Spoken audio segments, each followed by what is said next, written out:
The field trip began in Professor Chilson's class, where we discussed and conducted research on a few topics before heading out to the museum.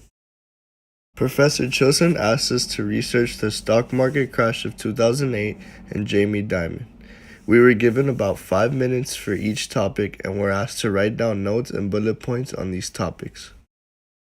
In the 5 minutes of researching the stock market crash of 2008, I learned that house builders, reacting to the increased number of people who could obtain loans, built too many houses.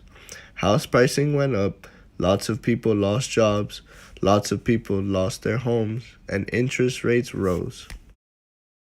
When completing research on Jamie Dimon, I found out that he was born on March 13, 1956. He was born in New York City to children of Greek immigrants, Theodore and Themis.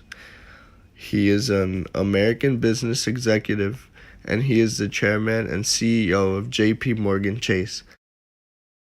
After conducting research, we then viewed and discussed artwork created by Nathaniel Sullivan.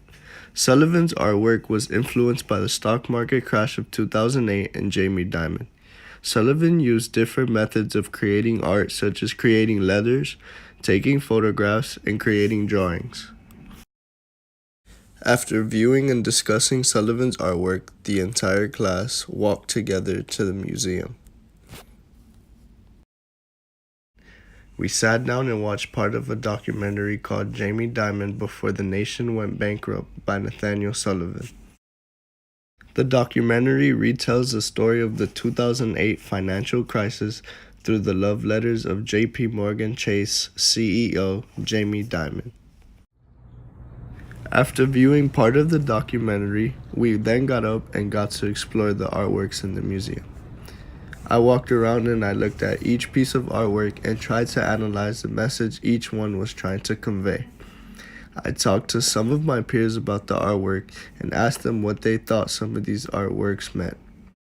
As you see throughout the entire video, I used the pieces of artwork in the museum to capture footage and photos for this project.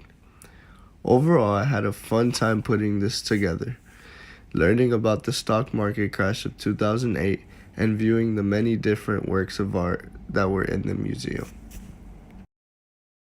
As I looked at the paintings of the home items, I noticed the creator uses some of the same techniques that Shanton uses in The Arrival. Both artists are very detailed and like to illustrate as much detail as possible in each of their works. The artists both draw shadows to create an effect of depth in their work. In New York, I merely rock, hiding in my socks, running from a up.